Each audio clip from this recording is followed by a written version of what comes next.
बिस्मिल्लाहिर्रहमानिर्रहीम। अस्सलाम वालेकुम। आज हम एक एग्ज़ाम्पल को डिस्कस करेंगे। ये एग्ज़ाम्पल जो है ये एक्सरसाइज 1.3 एफएससी फर्स्ट ईयर से रिलेटेड है और इस एग्ज़ाम्पल में हमने रियल और इमेजिनरी पार्ट्स को फाइंड करना है। हमें दो कम्प्लेक्स नंबर दिए गए हैं, हमने इनके रियल और इमेजिनरी पार्ट्स फाइंड करने हैं। एग्जाम्पल स्टार्ट करने से पहले हम कुछ बेसिक डिस्कस करते हैं, जो इम्पॉर्टेंट चीज़ें हैं जो इस क्वेश्चन में यूज़ होंगी, जो हमें पता होनी चाहिए, जो हमारे काम आएंगी और इन चीज़ों को याद रखना है। ये सिर्फ इस क्वेश्चन के लिए नहीं होंगी, ये आपको ये चीज़ें याद रहनी चाहिए। पहले हम जानते हैं कि कोई भी कम्प्लेक्स नंबर जो होता है वो a प्लस आयोटा b की फॉर्म में होता है। नंबर 2, हम कॉम्प्लेक्स नंबर को यूजली z से डिनोट करते हैं। z is equal to x plus iota y, ये जर्नल फॉर्म है कॉम्प्लेक्स नंबर की। और हम कॉम्प्लेक्स नंबर को ऑर्डर पेयर की फॉर्म में भी लिख सकते हैं। और ये जो हमें कॉम्प्लेक्स नंबर z दिया गया है, इसका जो रियल पार्ट होगा, रियल ऑफ z, वो हमारे पास x होगा और इमेजिनरी ऑफ z हमारे पास y होगा। x रियल पार्ट और y इमेजिनरी पार्ट। अब जब ऑर्डर पेयर की बात आती है तो कार्टेशियन कोऑर्डिनेट में जो हम आर स्क्वायर, जो हम प्लेन से रिलेटेड हम पढ़ते हैं, तो जब हम प्लेन पे कोई पॉइंट प्लॉट करते हैं तो वो ऑर्डर पेयर की फॉर्म में होता है। अब जब हम कॉम्प्लेक्स नंबर की बात करें, कॉम्प्लेक्स नंबर्स के केस में हम कॉम्प्लेक्स प्लेन को कंसिडर करते हैं। कॉम्प्लेक्स प्लेन में एक्स एक्सिस जो होता है वो एक्चुअली रियल एक्सिस होता है, इस केस में रियल एक्सिस, और जो वाई एक्सिस होता है हमारे पास, उसे हम इमेजिनरी एक्सिस कहते हैं। अब अगर हमें ये एक कॉम्प्लेक्स नंबर जो दिया गया है, इसी को हम कंसिडर करते हैं z is equal to square root 3 plus iota, तो ये लिखा जाएगा हमारे पास स्क्वायर रूट 3, 1। अब ये जो कॉम्प्लेक्स नंबर है ये कॉम्प्लेक्स प्लेन में कौन से क्वाड्रेंट में आएगा, हम देख सकते हैं यहाँ पे रियल पार्ट और इमेजिनरी पार्ट दोनों हमारे पास पॉजिटिव हैं, लिहाजा जो फर्स्ट क्वाड्रेंट है उसमें x और y दोनों पॉजिटिव होंगे। ये चीज़ याद रखनी है आपको, ये हमें काम आएगी, क्योंकि जब हम आर्गूमेंट ऑफ z थीटा मालूम करेंगे उसमें ये चीज़ हेल्पफुल होगी। और जब हमारे पास x नेगेटिव हो, y पॉजिटिव हो, तो हमारे पास जो कॉम्प्लेक्स नंबर होगा वो सेकंड क्वाड्रेंट में होगा। मसलन हमें अगर दिया गया हो -2 प्लस 3 आयोटा, तो इस टाइप का जो हमारे पास कॉम्प्लेक्स नंबर होगा वो सेकंड क्वाड्रेंट में आएगा। थर्ड क्वाड्रेंट में हम जानते हैं x लेस देन 0 होता है, y भी लेस देन 0, दोनों नेगेटिव होते हैं। तो लिहाजा ऐसे कॉम्प्लेक्स नंबर यानी कि -2 -4 आयोटा, इसमें अगर आप देखें रियल और इमेजिनरी पार्ट दोनों नेगेटिव हैं, यानी कि x और y, तो इस तरह का जो कॉम्प्लेक्स नंबर होगा वो हमारे पास थर्ड क्वाड्रेंट में आएगा। और इसी तरह फोर्थ क्वाड्रेंट में हमारे पास x ग्रेटर देन 0 यानी कि x पॉजिटिव होता है, y नेगेटिव होता है, लिहाजा इस केस में 2 - 3 आयोटा 1 स्क्वायर रूट 3 आयोटा, ये जो कॉम्प्लेक्स नंबर है ये हमारे पास फोर्थ क्वाड्रेंट में आएंगे। तो ये बेसिक है। इसके अलावा हम देख सकते हैं, और ये बात समझनी है हमने, कि हमने रिलेशन डेवलप करना है। कार्टेशियन जो हमारे पास कॉम्प्लेक्स नंबर जो होता है उसकी ये जो फॉर्म आपको नज़र आ रही है, ये कार्टेशियन फॉर्म है। हम पोलर फॉर्म में एक रिलेशन यहाँ कंस्ट्रक्ट करेंगे कि अगर हमारे पास एक कॉम्प्लेक्स नंबर हो z is equal to x plus iota y, तो उसकी पोलर फॉर्म क्या होगी। पोलर फॉर्म में हमारे पास, अब जब हम कार्टेशियन प्लेन की बात करते हैं या कॉम्प्लेक्स प्लेन में कॉम्प्लेक्स प्लेन की बात करते हैं, तो जहाँ पे रियल एक्सिस और इमेजिनरी एक्सिस या एक्स एक्सिस या वाई एक्सिस एक दूसरे को कट करते हैं, पॉइंट ऑफ इंटरसेक्शन इनका ऑरिजिन कहलाता है, ये हम जानते हैं। लेकिन यही पॉइंट अगर हम पोलर कोऑर्डिनेट को डिस्कस करें तो ये प्लेन जो होगी इस केस में आर थीटा प्लेन होगी, और आर थीटा प्लेन के केस में जो हमारे पास ऑरिजिन होता है उसे हम पोल कहते हैं। अब अगर हमें एक पॉइंट दिया गया हो x, y कॉम्प्लेक्स प्लेन में जो कि इक्वल होगा x प्लस आयोटा y के, इसे हम z कह देते हैं, z is equal to x, y। तो हम जानते हैं कि ये जो डिस्टेंस होगा अगर हम परपेंडिकुलर ड्रा करें यहाँ तक, तो ऑरिजिन से यहाँ तक जो डिस्टेंस होगा इस पॉइंट को हम क्या देते हैं, a क्या देते हैं, ये x होगा। अगर हम यहाँ से परपेंडिकुलर ड्रा करें इमेजिनरी एक्सिस या y एक्सिस पे, तो हमारे पास ऑरिजिन से यहाँ तक जो डिस्टेंस होगा वो हमारे पास y के इक्वल होगा। अब जैसा कि ये दोनों लेंथ्स इक्वल है तो लिहाजा ये भी हमारे पास y होगा। अब पोलर कोऑर्डिनेट या पोलर फॉर्म में हम ये करते हैं कि ऑरिजिन से हम उस पॉइंट तक एक स्ट्रेट लाइन बना लेंगे, यानी कि ऑरिजिन को उस पॉइंट से ज्वाइन कर देंगे। तो ये जो हमारे पास लेंथ होती है इसे हम r से डिनोट करते हैं, और ये जो r होता है हमारे पास ये मॉडुलस ऑफ z, ये कॉम्प्लेक्स नंबर के मॉडुलस के बराबर होता है, और कॉम्प्लेक्स नंबर का मॉडुलस इक्वल होता है square of real part plus square of imaginary part, यानी कि x square plus y square होता है। अब हमने यहाँ से x और y की वैल्यू फाइंड करनी है, लेकिन पहले हम कहते हैं कि ये जो हमारे पास रेडियल वेक्टर है या रेडियल डिस्टेंस है, ये x एक्सिस के साथ थीटा एंगल क्या कहते हैं, ये जो लाइन है बना रही है। तो हमने अब r और थीटा में x और y की वैल्यू मालूम करनी है, यानी कि x और y का रिलेशन हमने r और थीटा में फाइंड करना है। अब इस पॉइंट को हम P क्या देते हैं। अब अगर हम सिर्फ इस ट्राइंगल को देखें, ट्राइंगल OAP, इस ट्राइंगल में हम अगर cos थीटा की वैल्यू निकालें, cos थीटा हमारे पास होता है बेस ओवर हाइपोटेन्यूज, और बेस हमारे पास इस केस में x है, हाइपोटेन्यूज r है, तो x की वैल्यू हमारे पास आ जाएगी और cos थीटा। अब इसी ट्राइंगल से हम sin थीटा की वैल्यू फाइंड करते हैं। sin थीटा हमारे पास होगा परपेंडिकुलर ओवर हाइपोटेन्यूज, और परपेंडिकुलर इस केस में हमारे पास y है और हाइपोटेन्यूज हमारे पास r है। तो y की वैल्यू जो हमारे पास आ जाएगी वो आ जाएगी r sin थीटा।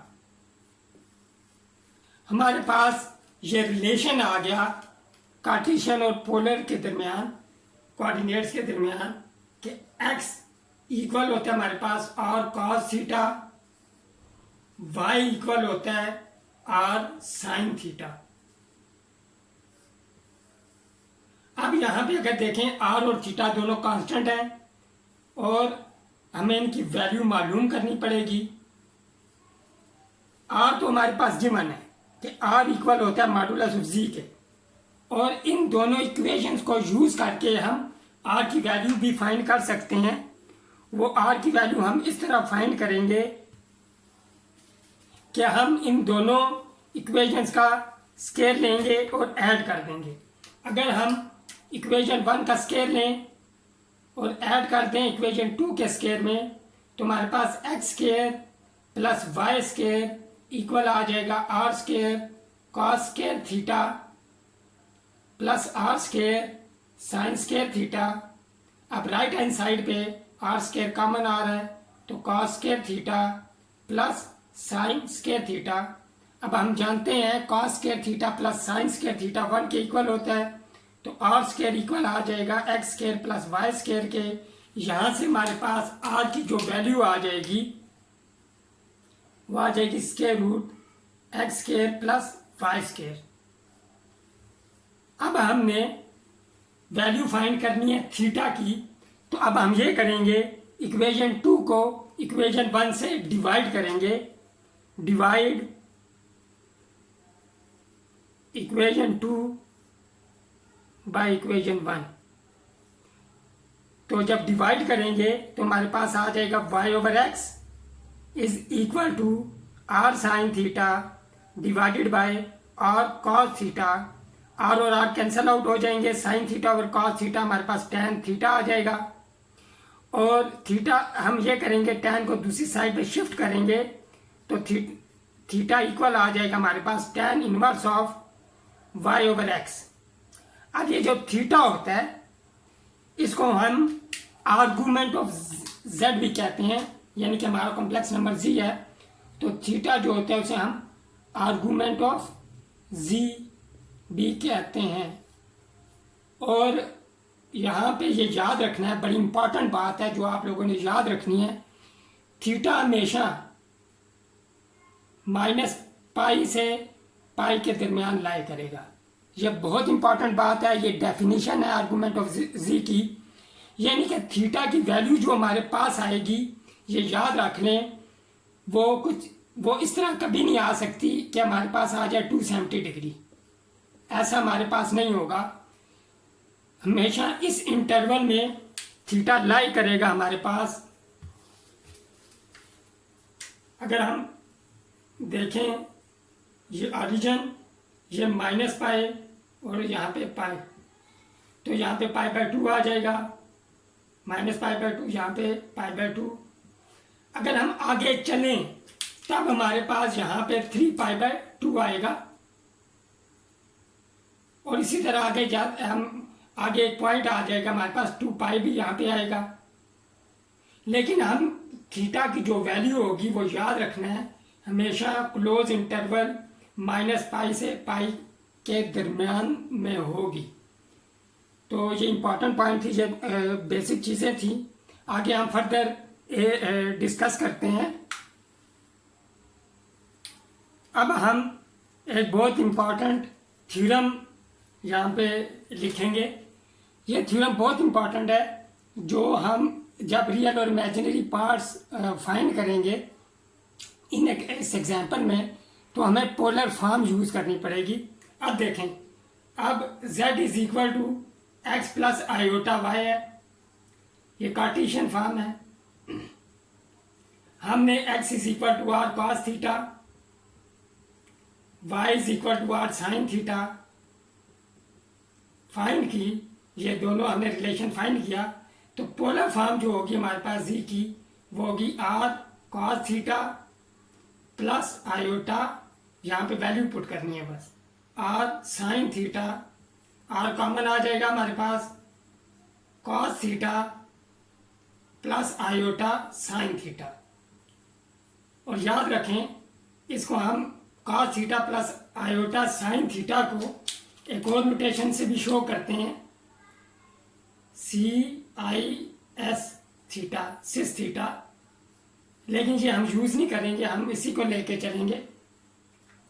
अब हमने ये भी फाइंड कर दिया है कि R जो होता है वो इक्वल होता है x square plus y square के, और थीटा हमारे पास होता है tan inverse of y over x.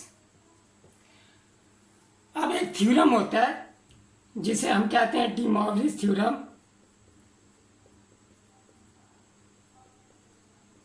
ये बहुत इंपॉर्टेंट थ्योरम है।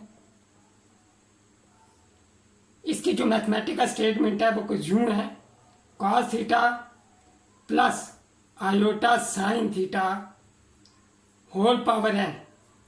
तो पावर जो होती है वो एंगल के साथ मल्टीप्लाई हो जाएगी, cos n theta plus iota sine n theta, यानी कि पावर जो होती है वो मल्टीप्लाई हो जाएगी एंगल के साथ। n यहाँ पे पॉजिटिव इंटीजर और नेगेटिव इंटीजर में से कोई भी इंटीजर हो सकता है।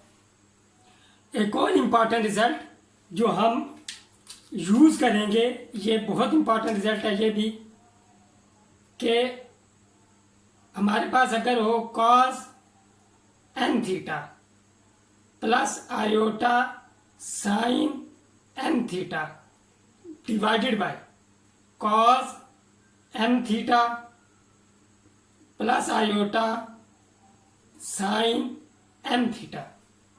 तो ये इक्वल होता है हमारे पास कॉस एन थीटा, ये जो ऊपर एंगल था, माइनस और जो डिनोमिनेटर में एंगल था कॉस का m theta, cos n theta minus m theta plus iota sine n theta minus m theta.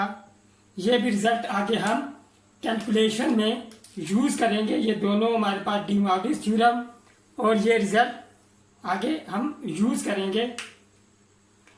अब हम अपना एग्जाम्पल 1 स्टार्ट करते हैं। एग्जाम्पल 5 का पार्ट 1 अगर आपको समझ आ जाएगा तो पार्ट 2 को हम फिर जल्दी करने की कोशिश करेंगे, क्योंकि जो बेसिक चीज़ें हैं वो हम पार्ट 1 में समझ लेंगे, तो पार्ट 2 में हम जस्ट उसे जल्दी गो थ्रू करेंगे। तो हम, क्योंकि ये एक लेंथी एग्जाम्पल हो जाएगी, इसमें कैलकुलेशन बहुत है, तो वो जस्ट हम इसे जल्दी करने की कोशिश करेंगे। हम स्टार्ट करते हैं पार्ट 1 को। हम लेट लेंगे z इज इक्वल टू, हम जो ये पावर के अंदर जो हमारे पास कॉम्प्लेक्स नंबर है इसको z के इक्वल ले लेंगे। यहाँ पे हमारे पास x है स्क्वायर रूट 3, y है हमारे पास 1। अब वी नो दैट, यहाँ हम लिखते हैं we know that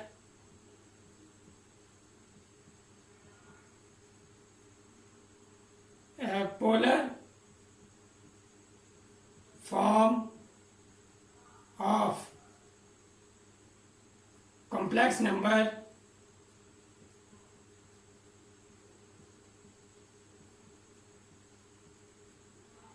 is given as, यानी कि हमारे पास अगर कॉम्प्लेक्स नंबर हो z is equal to x plus iota y, तो इसकी जो पोलर फॉर्म होगी वो होगी r is equal to z is equal to r cos theta plus iota sine theta. और हमारे पास यहाँ जो वैल्यूज़ हैं, आर हमारे पास होता है x square plus y square और थीटा हमारे पास होता है tan inverse of y over x. R हमारे पास मॉडुलस ऑफ जेड के बराबर और थीटा हमारे पास ये वैल्यू। अब हम ये करेंगे कि यहाँ पे हमने अपने कॉम्प्लेक्स नंबर को पोलर फॉर्म में कन्वर्ट करना है, तो r हमारे पास आ जाएगा square root 3 square plus 1 square, क्योंकि x हमारे पास स्क्वायर रूट 3 था और y इज इक्वल टू 1 था। इसको सिंप्लीफाई करने से हमारे पास r2 आ जाएगा। थीटा हमारे पास आ जाएगा tan inverse of y over x, y हमारे पास 1, x हमारे पास स्क्वायर रूट 3। अब देखें यहाँ पे x और y दोनों पॉजिटिव हैं, लिहाजा जो हमारा एंगल आएगा वो पहले क्वाड्रेंट में आएगा और वो पॉजिटिव होगा। अब थीटा हमारे पास आ जाएगा। हमने वो एंगल देखना है जहाँ पे tan की वैल्यू 1 ओवर स्क्वायर रूट 3 हो, तो वो हमारे पास आ जाएगा पाई बाय, या हम लिख लेते हैं pi by 30 degree, sorry theta is equal to 30 degree हमारे पास आ गया, जो कि इक्वल होता है 30 डिग्री हमारे पास इक्वल होता है पाई बाय 6 के। हम यहाँ डिग्री को यूज़ करेंगे। अब ये दोनों वैल्यू हम पोलर फॉर्म में पुट करेंगे, तो हमारे पास आ जाएगा z is equal to r cos theta plus iota sine theta. ये हमारे पास ये जो कॉम्प्लेक्स नंबर था उसकी पोलर फॉर्म आ गई।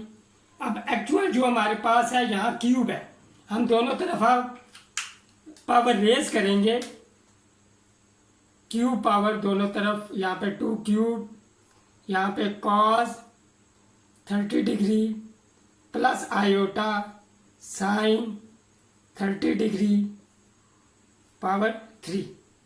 अब यहाँ पे हमारे पास 8 हो जाएगा और यहाँ पे हम डी मॉर्गन थ्योरम को यूज़ करेंगे।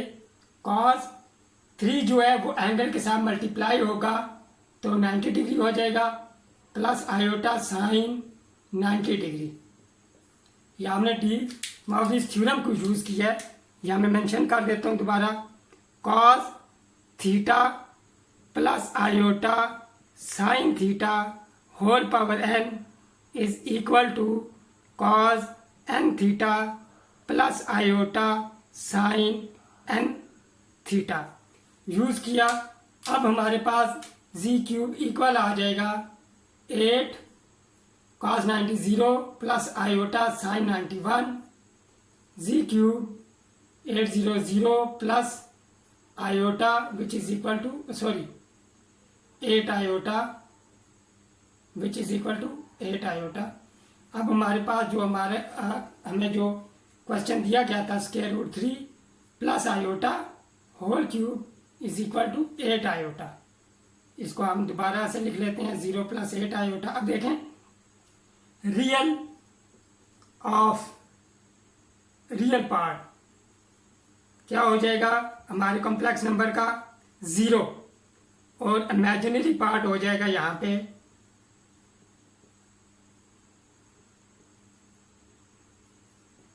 Is equal to 8। इस तरह हमारा जो क्वेश्चन था यहाँ पे कंप्लीट हुआ। अब जो दूसरा क्वेश्चन हम करेंगे उसमें सेम यही हमें स्टेप्स करने पड़ेंगे। तो कि मैं एक एक स्टेप करूँ, मैं पहले क्वेश्चन यहाँ पे लिख लूँगा फिर आपको गो थ्रू करवा दूँगा। इस क्वेश्चन के केस में हमारे पास हमें 2 जी लेना पड़ेंगे, इसे जी1 कहेंगे, इसे जी2 कहेंगे। इसी तरह फिर हम इसको पोलर फॉर्म में कन्वर्ट करेंगे, फिर इसको पोलर फॉर्म में कन्वर्ट करेंगे, फिर डिवाइड करके डी मॉर्गन थ्योरम को अप्लाई करेंगे तो हमारा क्वेश्चन ये भी सॉल्व हो जाएगा। अब हम एग्जाम्पल 2 को स्टार्ट करते एग्जाम्पल के पार्ट 2 को स्टार्ट करते हैं। यहाँ पे जो हमारे पास न्यूमरेटर में है कॉम्प्लेक्स नंबर उसको हमने Z1 के इक्वल ले लिया और जो डिनोमिनेटर में उसे Z2 के इक्वल ले लिया। इसी तरह वही हमने रीजनिंग लिखी जो हमें पता है। उसके बाद हमने Z1 को पोलर फॉर्म में कन्वर्ट करना है तो R1 हमारे पास वही कैलकुलेशन होगी कि हम फाइंड करेंगे R1 2 आ जाएगा।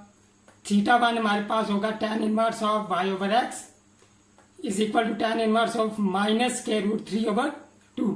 अगर आप इस कॉम्प्लेक्स नंबर को देखें ये आपके पास 4th क्वाड्रेंट में आएगा क्योंकि x पॉजिटिव है y नेगेटिव है तो ये 4th क्वाड्रेंट बनता है। अब हमारे पास एक प्रॉपर्टी होती है tan इनवर्स की, वो प्रॉपर्टी ये है कि tan inverse of minus x ये इक्वल होता है minus tan inverse of x। ये प्रॉपर्टी हमने यूज़ की यहाँ पे तो माइनस साइन बाहर आ जाएगा। tan inverse of square root 3 जो होता है वो 60 डिग्री के इक्वल होता है। अब पोलर फॉर्म Z1 की ये वाली यहाँ पे हम R1 और थीटा 1 की वैल्यू पुट कर देंगे। सिमिलरली हमने Z2 की पोलर फॉर्म फाइंड करनी है तो R2 फाइंड किया, थीटा 2 फाइंड करेंगे। यहाँ पे हमारे पास 60 डिग्री आएगा इस केस में और ये हमारे पास पोलर फॉर्म आ जाएगी Z2 की। अब हमने इन दोनों कॉम्प्लेक्स नंबर को डिवाइड करना है। ये आप देखें जब डिवाइड करेंगे 2 और 2 कैंसिल आउट हो जाएंगे। उसके बाद हमने यहाँ पे वो प्रॉपर्टी यूज़ किया जो लेक्चर के स्टार्ट में मैंने आपको बताई थी। यहाँ पे मैं दोबारा उसे लिखता हूँ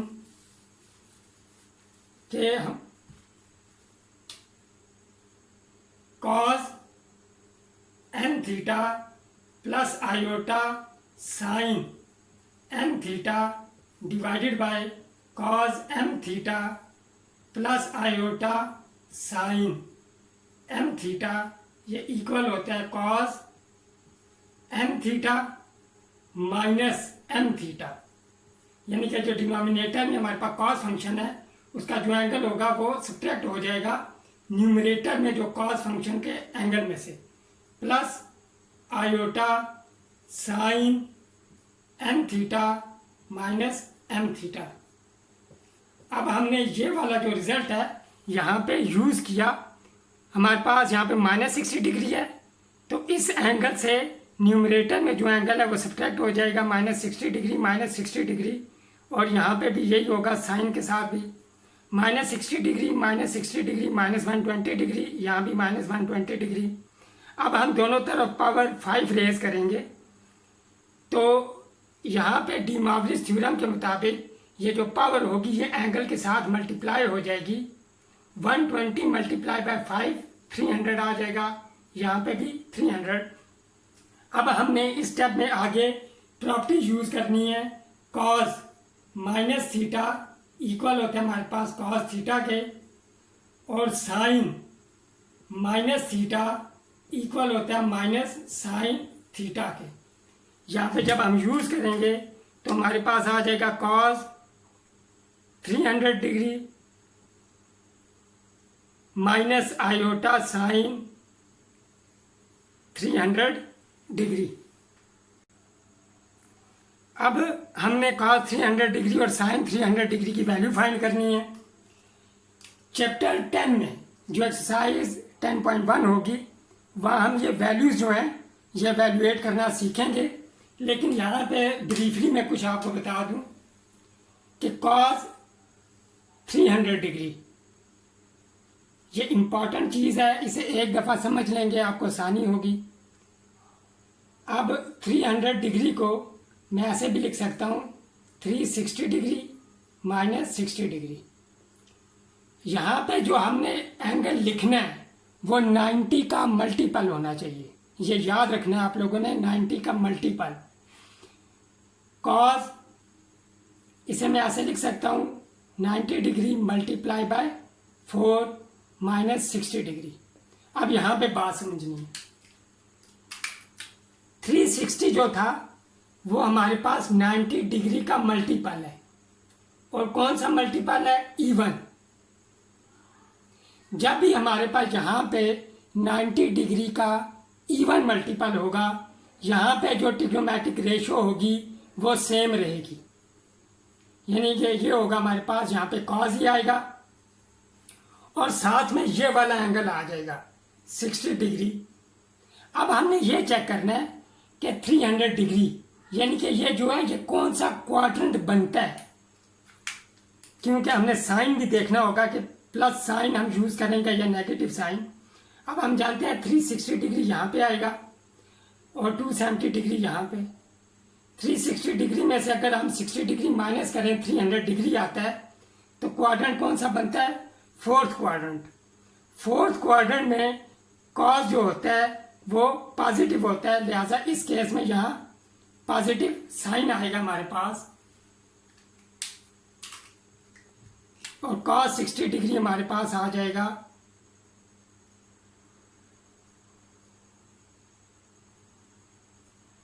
1/√2।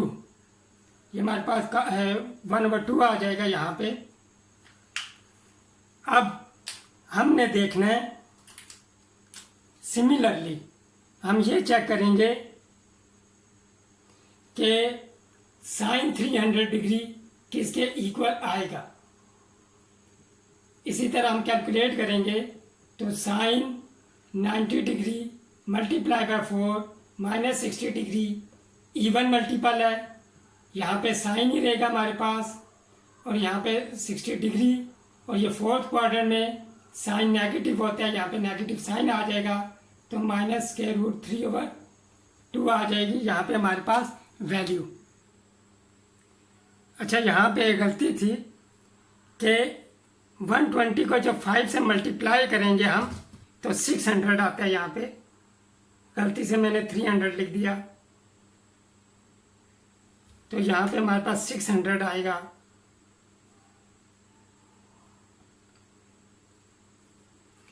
अब 600 को हम ऐसे लिख सकते हैं 630 डिग्री -30 डिग्री। अब देखें 630 डिग्री को हम लिख लेंगे 90 मल्टीप्लाई बाय 7, और ये ऑड नंबर है, जब भी यहाँ पे 90 डिग्री का ऑड मल्टीपल होगा, यहाँ पे जो फंक्शन होगा वो अपनी को रेशो में चेंज हो जाएगा। ये को रेशो, साइन की को रेशो कॉस और कॉस की को रेशो साइन होती है। और यहाँ पे हमारे पास एंगल आ जाएगा 60 डिग्री।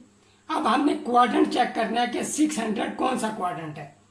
अब यहाँ पे देखिए, जब हम एक रोटेशन कंप्लीट करेंगे 360 डिग्री, यहाँ पे 450, यहाँ पे 540 आ जाएगा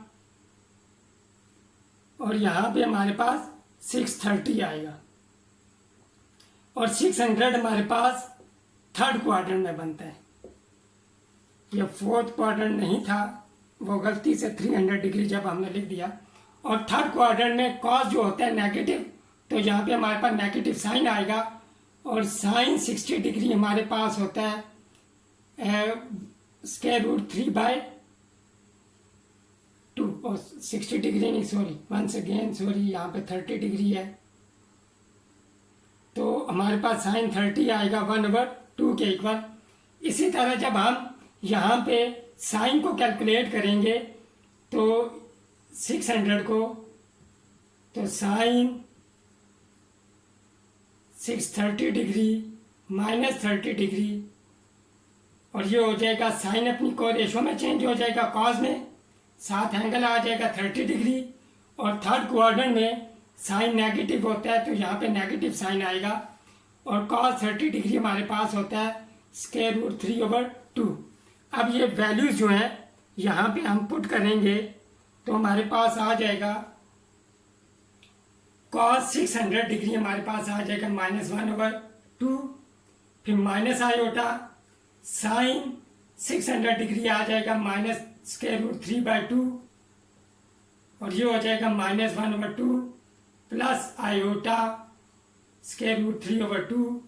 तो इस जो हमारा क्वेश्चन था, इसका रियल पार्ट आ जाएगा, इस कॉम्प्लेक्स नंबर का रियल पार्ट वो आ जाएगा -1/2, और इमेजिनरी पार्ट आ जाएगा हमारे पास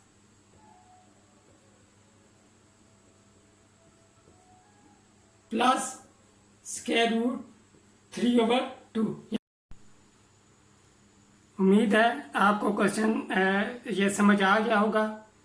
आप मेरी इस वीडियो को लाइक करें, इसे शेयर करें, और मेरे चैनल math.cloud को आप सब्सक्राइब करें। मिलते हैं नेक्स्ट वीडियो में एक नए टॉपिक के साथ। टिल देन टेक केयर, अल्लाह हाफिज़।